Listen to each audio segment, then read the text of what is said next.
이제 지긋지긋한 쥐없는 안녕이다. 미쳤어. 님바? 안녕하세요, 님바입니다. 지난 2020년 태어난 사람은 약 27만 명, 사망한 사람은 약 30만 명으로 내국인 인구가 줄어드는 데드크로스가 일어났습니다. 아직은 인구가 약 3만 명 정도 줄어든 거라 실감이 잘 나지 않아요. 하지만 10년 뒤인 2030년 이후 우리나라 경제활동의 주축인 25세에서 59세 인구가 전체 인구의 절반 이하가 되면 제대로 체감될 예정입니다. 2020년대의 10년의 시간이 다가올 미래를 대비할 마지막 기회라는 얘기죠. 오늘은 책 인구 미래 공존과 함께 인구 변화의 원인과 결과, 해결책들을 알아보려 합니다. 뭔가 인구가 줄면 학교에서 학생 수도 줄어 교육의 질도 좋아질 것 같고 지구 기후 변화 문제도 해결할 수 있을 것 같습니다. 인구가 좀 줄어도 되지 않나 싶죠. 사실 이렇게 인구 감소를 긍정적으로 보는 쪽은 상대적으로 연령이 낮은 젊은 층입니다. 우리나라의 경제와 사회 발전을 직접 눈으로 보고 피부로 느껴온 윗세대 사람들은 인구 감소로 성장과 발전이 당장 중단될 것 같은 불안감이 들죠. 그럼 인구학자인 저자의 의견은 어떨까요? 저자는 우리나라의 초저출산을 우려할 만한 상황으로 봅니다. 변화의 속도가 너무 빨라 적응할 여유도 없고 인구 감소의 영향이 특정 분야나 지역에 차별적으로 미친다는 게 그 이유죠. 인구 감소로 어려움을 겪게 될 사람들과 아닌 사람들의 삶의 질 격차가 커져 사회적 양극화가 새롭게 발생하거나 기존의 양극화가 심화될 수 있다는 뜻입니다. 또 인구 고령화와 저출산이 가속화되는 시점에서는 인구 요소가 경제에 크게 작용하기 때문에 현재 우리나라 인구 감소는 좋게 볼 문제는 아닌 거죠. 그래도 인구가 줄면 취업이 훨씬 쉬워지지 않을까? 우선 정년퇴직으로 일자리가 난다 해도 그 일자리가 곧바로 청년 일자리로 연결되는 게 아니죠. 그리고 일자리 부족은 10년 전부터 시작돼서 아직까지 취업 못한 사람들이 누적되어 있어요. 자, 보세요. 1980년대 대학 진학률이 30%였어요. 30만여 명이 대학에 간 거죠. 그런데 2000년대 대학 진학률은 거의 80%.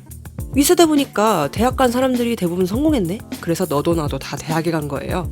그러니 갑자기 60만 대졸자가 생겨요. 대졸자 일자리는 많아야 30만에서 40만 개인데 결국 취업 못하는 사람이 생길 수밖에 없는 구조였던 거죠. 일본도 우리랑 비슷했는데 청년 일자리 좋아졌던데. 우리도 그러려면 최소 2030년은 되어야 해요. 왜냐면 지금 일본은 이미 대졸자 수가 줄기 시작한 것도 있고 중소기업과 대기업 임금 차이가 80%밖에 안 나서 중소기업 취업도 꺼리지 않거든요.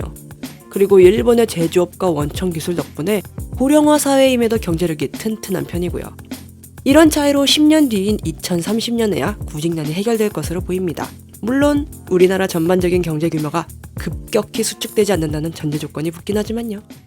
사람들이 아이를 안 낳는 데에는 취업이 안 돼서, 집값이 너무 비싸서 등 다양한 원인이 있지만 결국 한 줄로 요약하면 이렇습니다.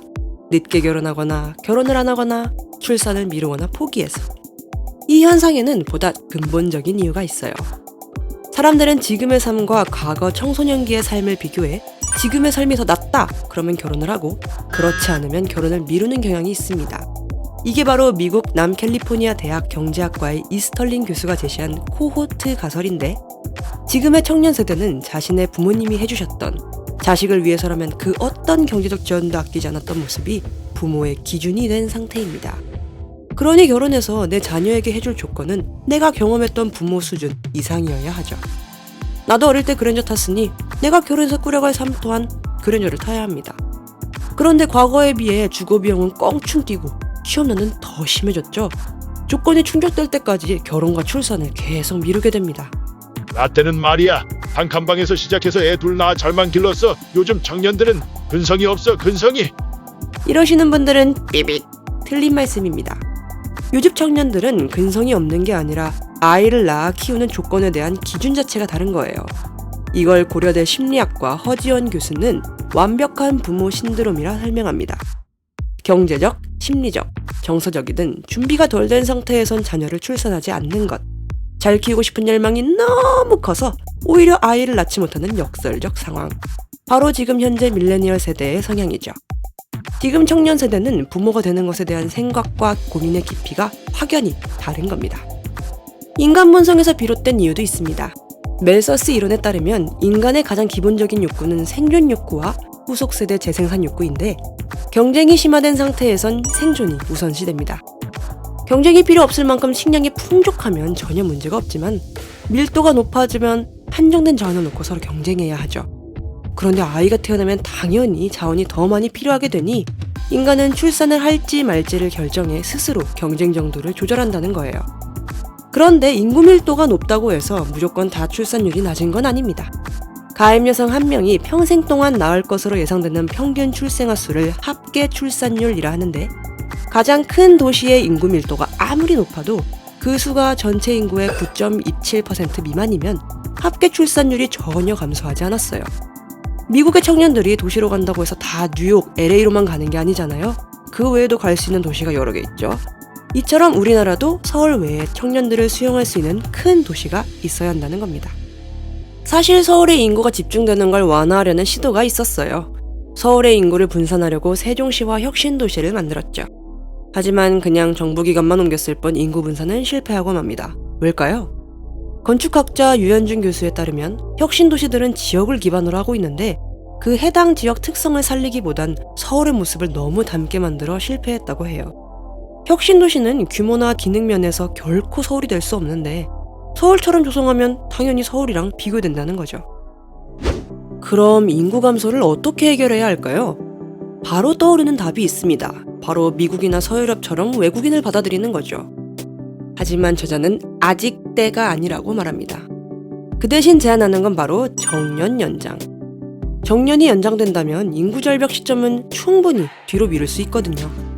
물론 정년을 연장하면 취업도 어려워지고 기업 입장에서도 부담되고 개인도 60 넘어서까지 일해야 하니 쉬운 일은 아니에요.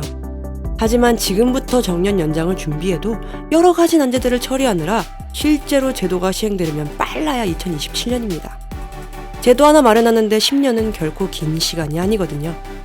그때 되면 밀레니얼 세대는 30대 후반에서 40대니 더 이상 사회초년생은 아니고요. 그리고 이번 코로나19를 통해 이민자 수용이 더 신중해진 마당에 우리나라는 언어와 문화 장벽은 높은 편이죠.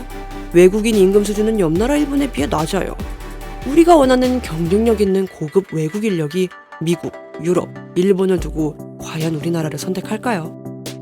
결론적으로 내국인을 대상으로 노동시장 구조를 바꾸어 인구절벽 시작 시점을 2040년 뒤로 미루고 그 사이에 외국인 이주나 다른 대안을 준비하는 게 더 현실적인 공존 전략이라는 거죠.